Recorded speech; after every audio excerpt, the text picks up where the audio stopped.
Try going to a doctor and saying, I have blah. They'll be like, can you get out of my office? I have people in crisis to treat, Yeah. And in our healthcare system, we are experiencing this boom in longevity. It's like, catch the cancer. No one will say, wait till it's stage 4 and then come back. No, no, no. We're like, prevent it before it spreads. Why are we not doing that with mental health?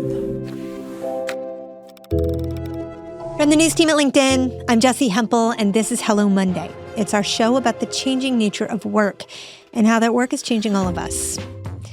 Have you ever hit that feeling in your life where you just go on autopilot? Like you're phoning it in? Maybe you're doing the things that in the past have brought you a ton of joy or sparked your curiosity, made you feel like you were learning, but instead, it just all feels kind of monotonous. Well, today we're going to give a name to that feeling. It's called high-functioning depression. Our guest is Dr. Judith Joseph. Dr. Joseph has a huge following online. She teaches at Columbia and New York University, and she has a new book out. Her newest book is titled High Functioning: Overcome Your Hidden Depression and Reclaim Your Joy. Gosh, I love how empowering that title is, right? Today, Dr. Joseph is going to talk with us about how we identify high-functioning depression in ourselves and in the people that we love. And then we'll spend a bunch of time on Dr. Joseph's 5V method for how we can confront that high-functioning depression and find our joy, claim it. Because that's what it's all about. Here's Dr. Judith Joseph. I am always excited to talk about depression because it means that I get to talk about happiness. You can't understand sadness without understanding happiness. And I always say, the motto of my lab is understand the science of your happiness, because your happiness is going to be different than mine. Yep. There's only one you, and there will only ever be one you. So why do we try to fit into other people's models of happiness? We have to understand ourselves. High-functioning depression is not a term that's recognized by the medical community yet. Yeah. And I'm the first researcher to actually publish a peer-reviewed clinical study on high-functioning depression. And the reason that I did that was because I was experiencing it personally in 2020. I own a lab not too far from here. I was sitting at my desk and I was talking to this large group of healthcare professionals on a Zoom because I'd been asked by this prestigious institution to guide them through 2020 and the uncertainty and to give them mental health tips. And halfway through that talk, I was like, oh my gosh, I think I'm depressed, like literally. And I was like, how did this happen? I should know this. I research depression. I'm a psychiatrist. I should know what it looks like. And then I thought, okay, on the outside, people think I have it all figured out. I have this successful lab. I'm being called by press to give these interviews. I have the perfect little family. Everything just looks great. They had no idea I was struggling. And I thought, how many people are just like me on the outside? They're wearing this mask of pathological productivity. Right. But on the inside, they're struggling with something called high-function depression and anhedonia. You point out that the people around you had no idea you were struggling. What I find most interesting is that you yourself don't necessarily have an idea that you are struggling. And I just think this is so relatable for any of us who are high achievers, right? Yes. Like I fit that model. Like I am very productive. Yeah. I'm going to go with the word productive, right? And I cycle into moments when I'm feeling like so productive and I'm nailing it and it feels great in my body. I know what that feels like. It's a warmth. It's a pride. I feel a sense of connection to what I'm doing. And then I cycle through these moments. I don't know if this is what you were talking about in that 2020 speech, where I look up and realize I'm reciting the script, but I'm kind of dead inside. Yeah, that's called anhedonia. And it's one thing to be busy and loving what you're doing and deriving joy from it, right? Yeah. Because some of us, sometimes we feel that way. We're getting like joy, exhilaration. Sure. But it's when you're doing so much that after a while, you're like, what am I doing? And it's that meh, bleh, that like muted, blunted feeling, anhedonia. And it's something I study in my research studies. Well, it was just why haven't I heard this word more? Anhedonia is a completely new word for me. For most it is. It's been in the medical literature since the 1800s. Okay. And if you go through medical research and psychiatry research, it's all over. But, many things in research don't cross over into the real world. Got And it. that's where I think media has been really crucial for educating. I use my social media to talk about anhedonia all the time. And then I get DMs and people are like, oh my gosh, that's what I have. I never knew what it was. It's important to have a label. And in psychology, it's called affect labeling. When you can identify the feeling, right? If you can identify, things don't excite me anymore, I feel kind of meh, blah, then there's less uncertainty and less anxiety. So identifying and naming a feeling in itself is therapeutic. That's why it's important to have a name. You know, I appreciate this so much because we end up having a lot of conversations about burnout on this show because we're a career show. And a career in 2025 almost always includes seasons of burnout. And we talk about how to identify the burnout. And it sounds a lot like what you're talking about often. Just a sense that you're doing the same things and you're not experiencing the feelings of them. Well, burnout wasn't added to the ICD, which is a coding system for health in the world, like until I think the 90s, only fairly recently. But no one would have said, oh, burnout didn't exist before we put it in the medical coding, right? Yeah. Burnout, by definition, is occupational. So technically, when you're removed from the situation, you should feel refreshed, you should feel better. But with high-functioning depression, even if you take this person out of work, they will find a way to busy themselves. Yeah. They will take on their kids' duties. They'll like sign up for extra duty at the church. They'll, multitask. They'll take on things. And what I've found is that in the research, it shows that there's a high correlation with trauma. And I'm not just talking about trauma like, someone hurt you physically or you witnessed something terrible. Right. But there are also emotional traumas. These are things that have shaped you significantly in terms of the way that you interact with the world and how you see yourself. And a lot of people with high-functioning depression, they are busying themselves, even when they're not at work, because they're trying to avoid processing the pain. So that's become their coping mechanism. But if you don't know that's what you're running from, then you just continue to run. You continue to go. Eventually, you may develop a clinical depression where you actually break down or a substance use disorder or some physical breakdown, like you see people going to the ER with chest pain and all this stuff, and they're like, the doctor's like, there's nothing wrong, right? Something's going to give. But what are you running from? And I hope to give people the tools to reflect so they understand what it is that makes them feel empty when they sit still, why they feel restless when they're not busy. So is this idea of high-functioning depression, does it somehow come before you get to the point of clinical depression, or are those two things linked? So very good question. It is what we call a prodromal phase, right? It's the before. Okay. In research, when I do clinical depression studies, I use something called the DSM, which is the Diagnostic Statistical Manual for Psychiatry. So I'll bust out this big book and then I'll start asking questions and we'll go down the checklist. So you can have symptoms of depression like low concentration, some hopelessness, low mood, appetite changes, sleep changes. Then you get to the bottom and they'll ask you, is it causing an impairment in functioning? Yeah. Well, high-functioning folks, we overfunction. We're like, no, we're fine. We are pathologically, we're overfunctioning. So we won't Kids check got that to school box. today, Yes. mortgage got paid, we're good.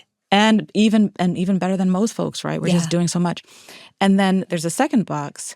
Does it cause significant distress? Well, if you're someone who doesn't reflect, who just pushes everything down, you're not going to say that this is distressing. You're just doing. Yeah. You're a human doing. You're not a human being.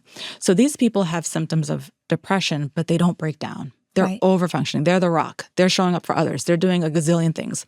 But they do have anhedonia, which is that's the thing that they come to me with. They're like, I don't know. Something's off. I should be happy. What's happening? And I'm like, oh, you know what that is? It's called anhedonia. And they're like, oh my gosh, why am I learning this word for the first time? So it's actually pretty hard to diagnose yourself as a high-functioning depressive. And you're telling us that the flag for that, the recognizable trait that you might first notice is blah. Yes. In yourself or in someone you love. Yeah. So try going to a doctor and saying, I have blah. They'll be like, can you get out of my office? I have people in crisis to treat, Yeah. And in our healthcare system, we are experiencing this boom in longevity. It's like, catch the cancer. No one will say, wait till it's stage 4 and then come back. No. We're like, prevent it before it spreads. Prevent it before it starts. Heart disease. We're not saying come back when your chest is in pain. We're saying prevent it. Prevent everything, right? Right. In menopause, right, we're saying prevent the osteoporosis, prevent all these ailments. Why are we not doing that with mental health? We are missing the boat. We're waiting for people to break down, then come back once you've broken down and you're no longer functioning. I'm saying teach people how to identify the signs before they stop functioning so that they don't have a breakdown. Okay, so you know where this leads us, right, Dr. Judith? This leads me to ask you, okay, so I have come to you. I'm noticing that I'm just not really feeling myself. Where do I begin? What do I do with that? Well, there are 3 things to look for, right? So why is it that you can't sit still? What are you running from? And in my book, I talk about ways to try and find out what is that moment? What are the traumas that you haven't processed? And I want to come back to this word trauma. Yes. Because trauma can have a very big and immediate definition. But the kind of trauma that you're really forcing us to think about and to include is the stuff that, I don't know, give us an example. Yes. So the typical traumas in PTSD research are big traumas. Yeah. And in order to even be in a PTSD treatment that's DSM-5, you have to either have, experienced something like a violent assault or combat or witnessed it happen to someone else or sexual assault, things like that. But there are little traumas that aren't classified as those big traumas that are painful. They're emotionally shaping you. Right? Sure. They're significant, such as, if you've gone through like a terrible divorce, or if you didn't have food as a child, or if you were discriminated against because of how you love, who you love, how you identify. Collective traumas, things like what happened to us in 2020, not knowing if we're safe one minute and then being told that we were okay and then being told we're not okay, Right. There are things that pass down in our families, like scarcity trauma. I came to this country when I was very little. We had very little resources. And there were times where we didn't have enough, right? Yeah. How has that shaped me? And I use myself as an example all the time. I'm the case study. I'm the person who was pathologically productive, top of their class in high school, went on to Duke and Columbia to study.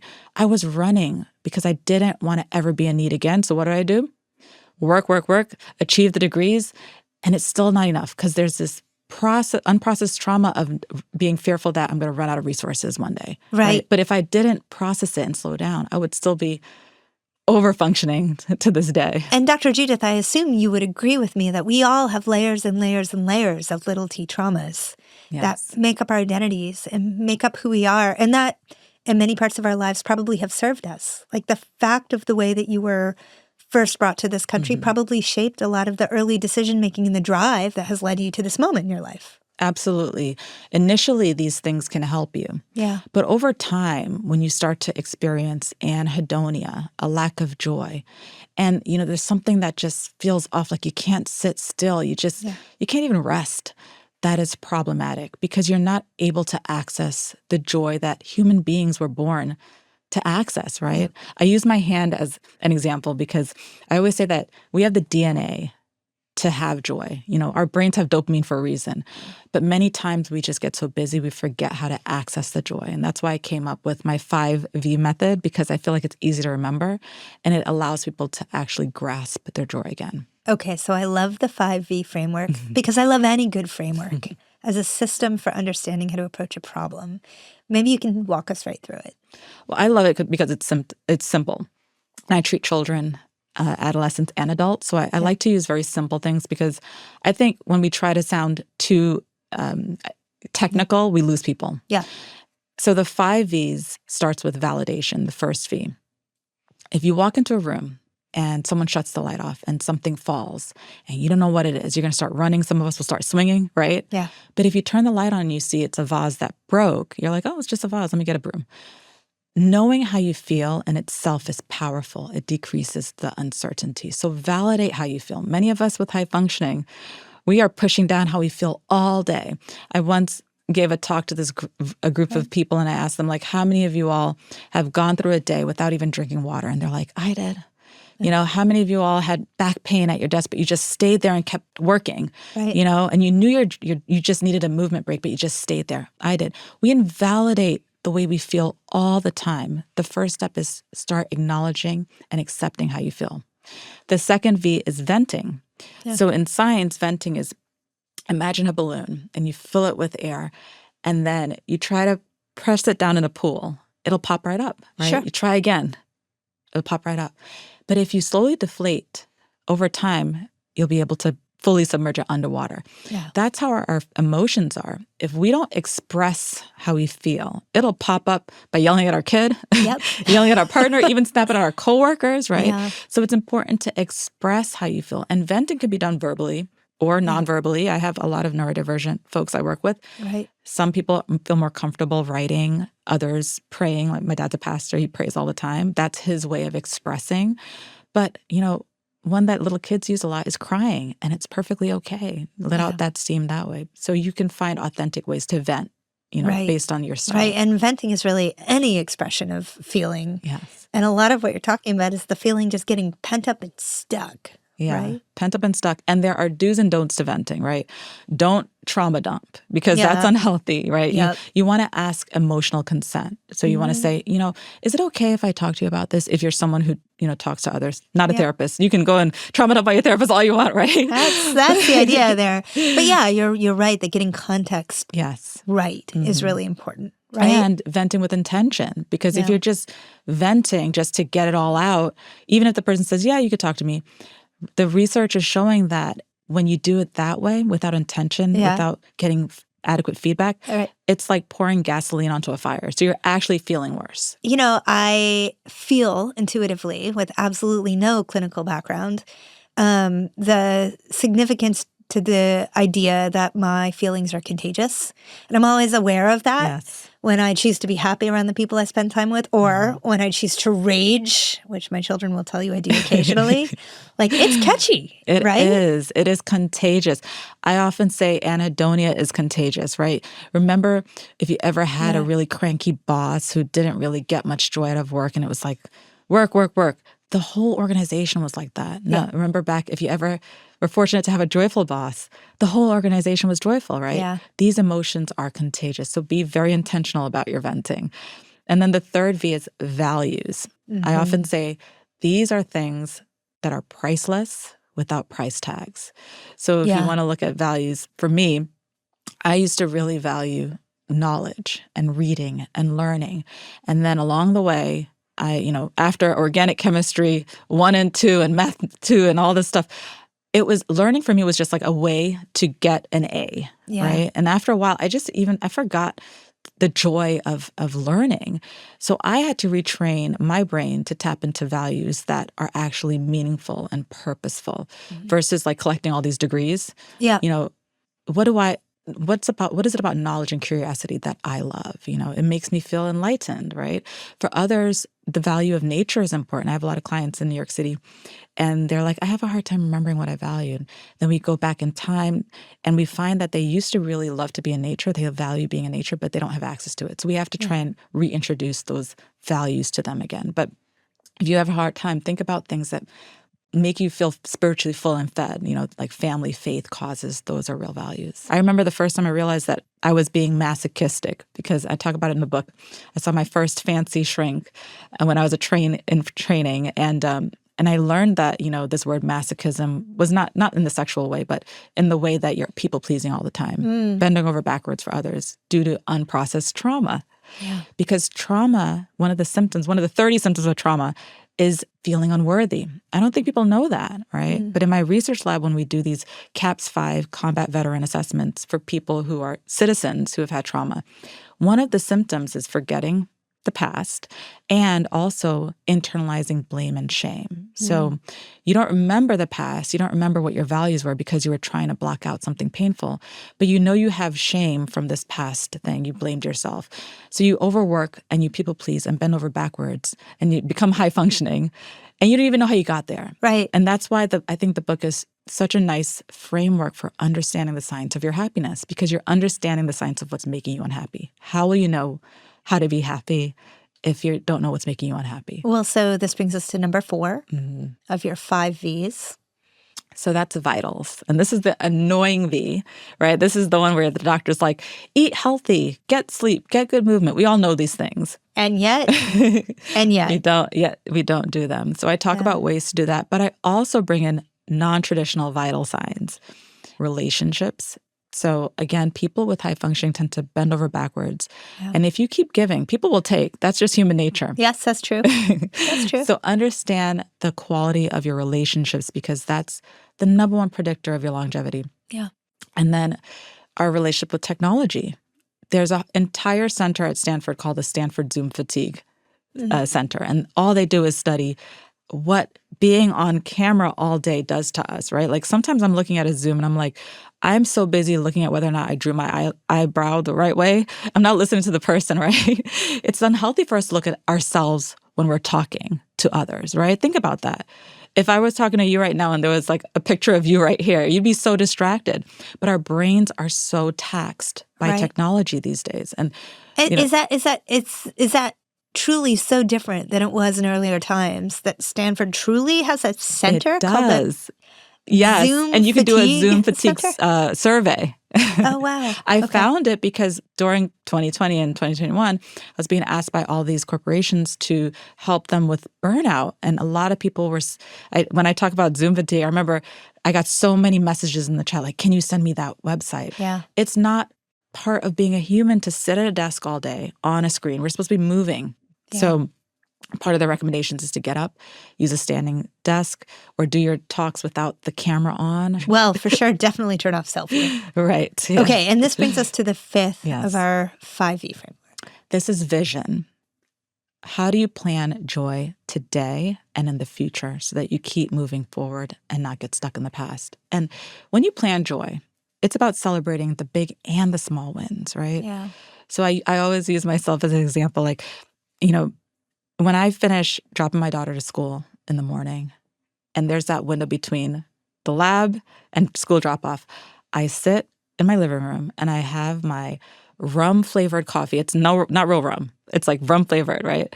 But it's from St. Martin, and I love it. And I'm a kind of a coffee snob, so like I'll sit and like savor it. Yeah. But that's my way of celebrating the win, because her school you got to be there early in the morning, and then I have like a little window between work.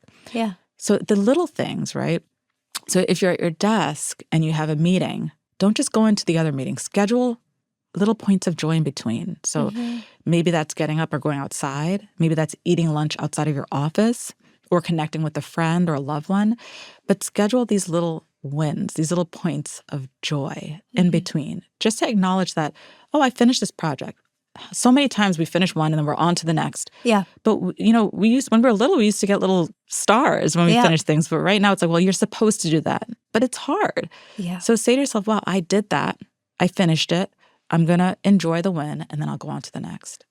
As we're talking, it just occurs to me, I'm curious if you draw a distinction between ideas around joy and ideas around happiness. Yes, all the time.